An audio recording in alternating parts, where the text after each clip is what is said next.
Boker Tov to everyone. Yesterday we were talking a little bit about the concept of Kav Zechut. You know, there was a great rabbi by name the Ktav Sofer. The Ktav Sofer, one time, he was invited to a Siyum Masechet of a whole group of people that were learning together a Gemara. When he got to the Siyum Masechet, and they give him to speak, so he stood up, and he gave a whole speech, and when he finished, he said, Rabotai, I have a surprise for you. What is the surprise? He put his hand in the pocket, and he took out a special coin from the time of David HaMelech. And he explained how this coin passes generation after generation in his family. And he have a unique coin that is Mahatzit shekel. So everybody was so amazed and they wanted to see the coin. So the rabbi, gave permission to pass the coin to all the people present. Everybody was looking at the coin. Wow, so amazing. After a few minutes, the rabbi is saying, okay, where is the coin? And everybody's looking to each other. Where is the coin? No one understands where the coin went. And they started to, looking around, going down to the floor to see if he fell. And the whole balagan started to go around. Obviously, they close up all the doors. They say, Rabotai, we must find the coin. No one is living. We must find the coin. Started going back and forth. They don't find the coin. One of the guys says, Rabotai, check one more time. Every single one. Right now, we'll check his pockets. One more time. Open up your pockets. Maybe by mistake, you put it inside the pocket. Check the pockets. No one has it.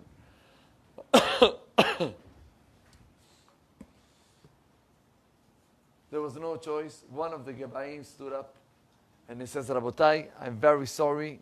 Kvod Torah over here. Kvod Talmidei Chachamim. But I'm very sorry. We will have to let every single one to check the pockets of his friend. All right? We're going to check each one the pockets of his friend because you never know. And then all of a sudden a guy was a Talmid Chacham that was inside the room. He stood up and he said, no. Why you have to do it so quick?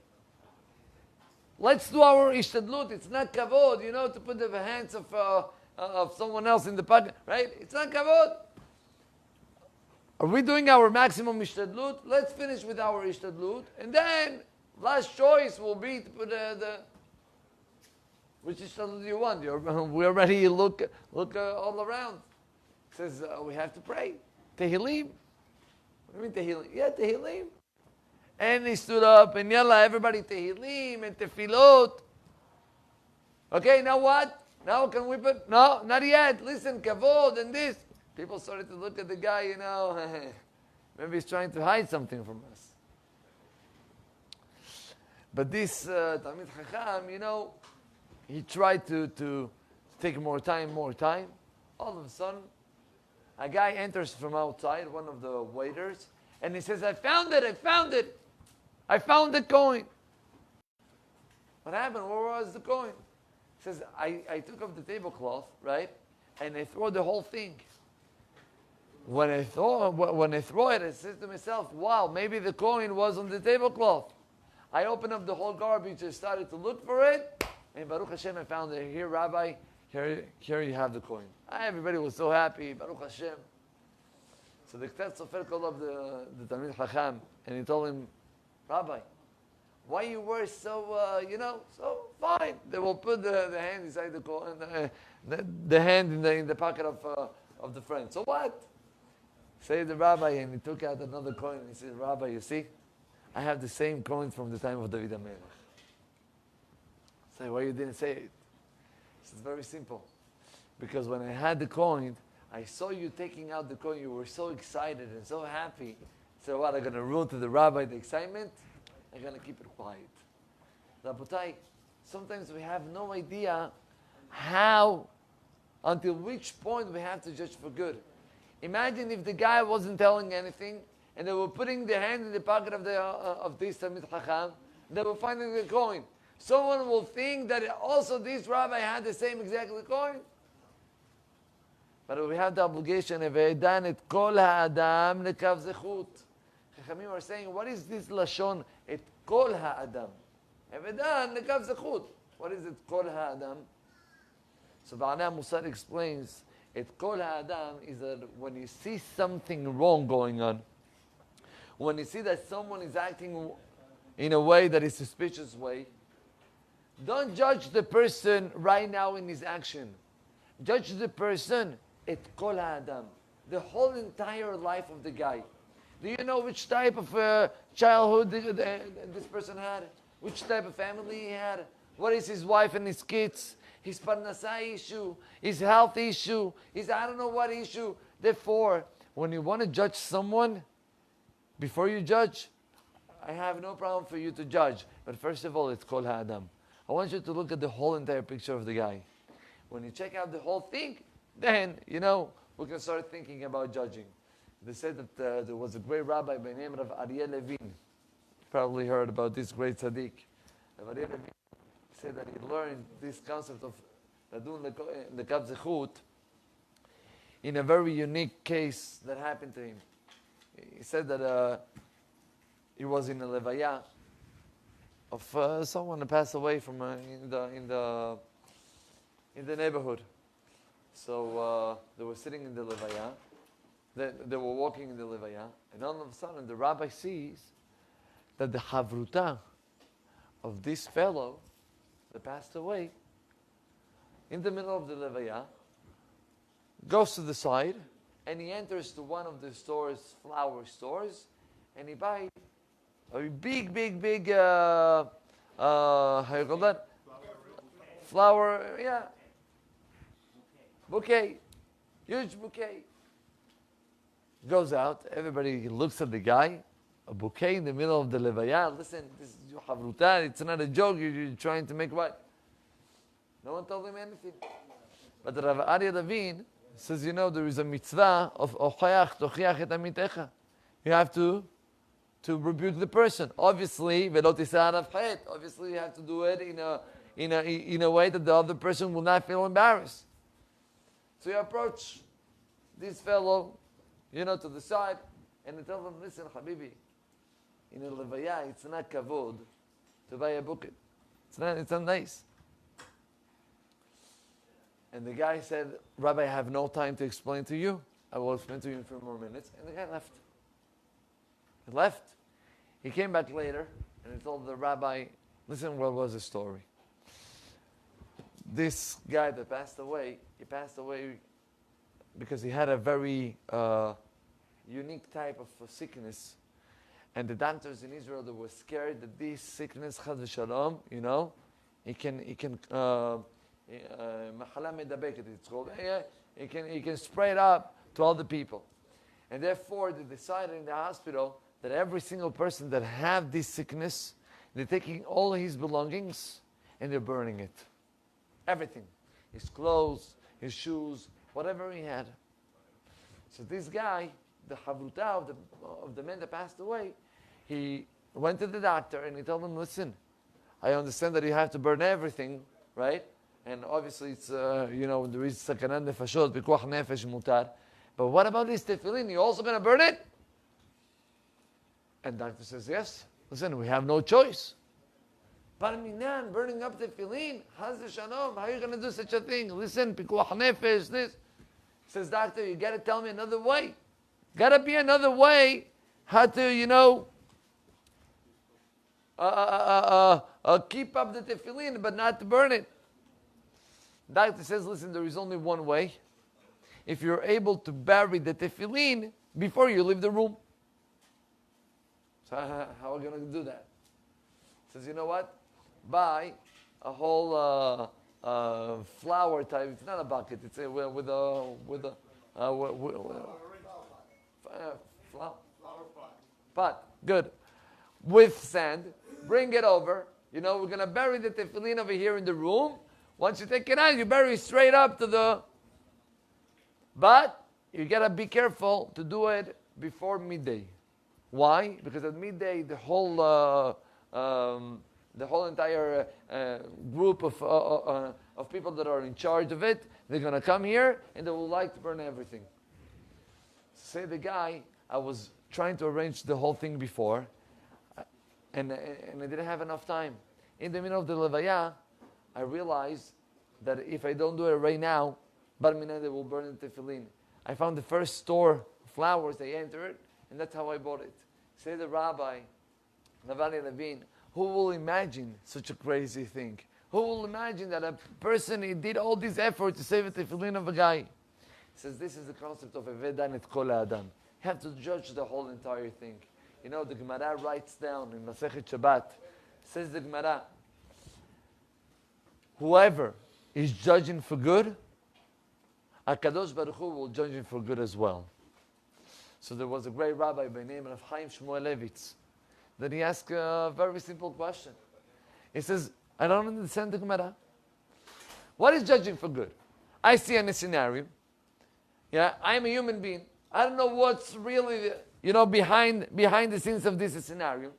So I have two options: or to judge for good, or Bar Minah, judging for bad. Correct? I have the obligation to judge for good. But Borei Olam doesn't know what happened for real. What do you mean HaKadosh Baruch Hu is going to judge you for good? You have other options. He knows exactly what's going on in your mind, in your heart at the moment of the action.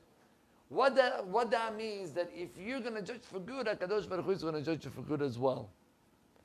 And Rav Chaim Shmuelevitz answers, and it says like this. It says, Rabotai, even when we do great mitzvot, how many mitzvot we do it 100% L'Shem Shamayim? How many times a person is able to say, you know what, this mitzvah, I did it 100% L'Shem Shamayim? How many times? Even when you do a great action and your kavanah is L'Shem Shamayim, when they tell you Hazak Baruch, you're happy. In Israel, there's the concept of taking rides, taking people, it's called tramping, right? So a guy told me once that he loves to stop people, to take them because it's a mitzvah. But especially those people that, sometimes you get a guys that is so nice to be with them in the, to give them a ride. Because you speak to them and they speak to you back and they're very, but you have all the type of guys that instead of being thankful, they started to go and they want to know all the information about you. They're asking you, where do you live? How many kids do you have? Which school are you sending? How much you gain? And in Israel, Baruch Hashem, this type of questions is common, right? So he says that it's uncomfortable. So every time that he stops someone, and happened to be that the guy is a nice guy, he's very happy. So he did chesed? Of course he did chesed. But he's gaining something. He's also gaining something. So Rabotai, how many mitzvot do we do L'Shem Shamayim? What's the problem? After 120, they will take us up to Shamayim. And Borei Olam is going to check out all the account of all the mitzvot. And now, we'll have to see 1 second. Your mitzvot. We're 100% L'Shem Shamayim or not? Say HaKadosh Baruch Hu, if you judge for good, that means you looked the side positive of the action of the fellow. I will have the obligation to look at the side positive in your mitzvah. So if your mitzvah have 50-50, 50% L'Shem Shamayim, the other 50 L'Shem for yourself, I will look only at the 50% L'Shem Shamayim because you were able to look the positive side of your fellow. Rabotai, the Hafetz Chaim. 1 second. No battery. Okay. Before I go in the Hafetz Chaim, I want to tell you something that happened, mamash, 2 or 3 years ago, Erev Pesach. There was a fellow that took his child to kindergarten in the motorcycle. Why motorcycle? He lives in the area of the, Ramat Gan, Tel Aviv, all these areas in Israel. And there is a lot of traffic. So there is a lot of people that they use motorcycles. It's much easier to move back and forth. So he took his child in the motorcycle to the kindergarten. He left the child inside. Everything was okay. He was about to go back to take his motorcycle. Something happened. He said he started wrongly. And he found himself that the motorcycle was about to fall on him. Now the motorcycle, he had a big thing, right? And it was very hard for him to control it. And he sees a guy passing next to him. Tells him, please help me, help me. The motorcycle is about to fall on me. Says he sees this person, stops, looks at him, and continue walking. So the guy, look again at the person and tells him, please, I beg you, I need your help. And one more time, this fellow stops again, look at his face, and continue walking. He says, you know what, from this guy, I'm not going to have any salvation, any Yeshua. He jumped to the back, and at least he saved his leg, but the motorcycle got heated, got ruined a little. He says the whole entire day, this guy was thinking about the man that passed, and he didn't help him. What's going on with this man? I begged him twice. The guy looked at me. He didn't even answer.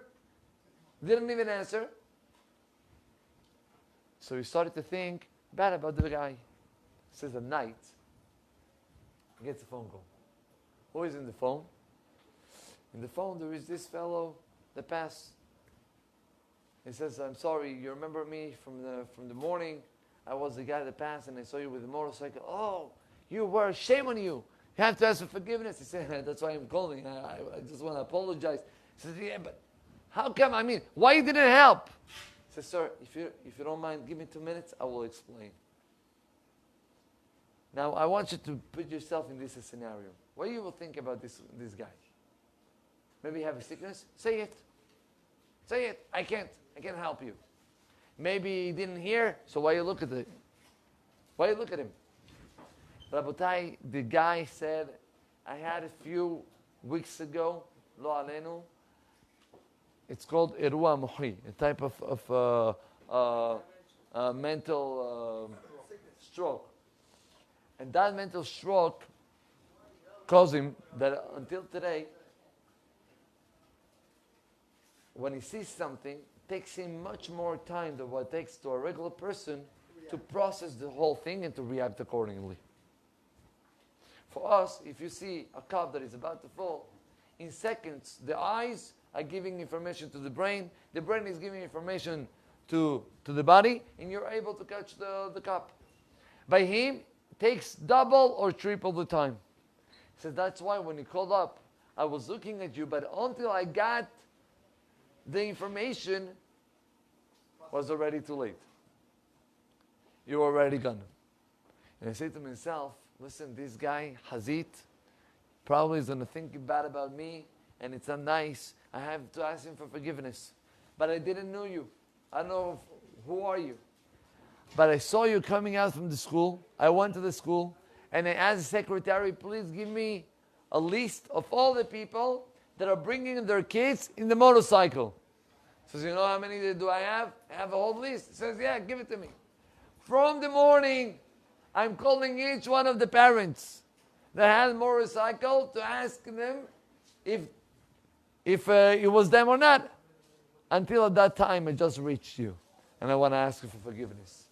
He says, you don't have to ask me for forgiveness. I have to ask you for forgiveness that I didn't judge you for good. Rabotai, vedan et kol adam lekav zechut, the halacha writes, and this is the Hafetz Chaim writing down. Say the Hafetz Chaim, the mitzvah of vedan et kol adam lekav zechut is not talking about tzaddikim. Tzaddikim, you have the obligation to judge him for good anyways.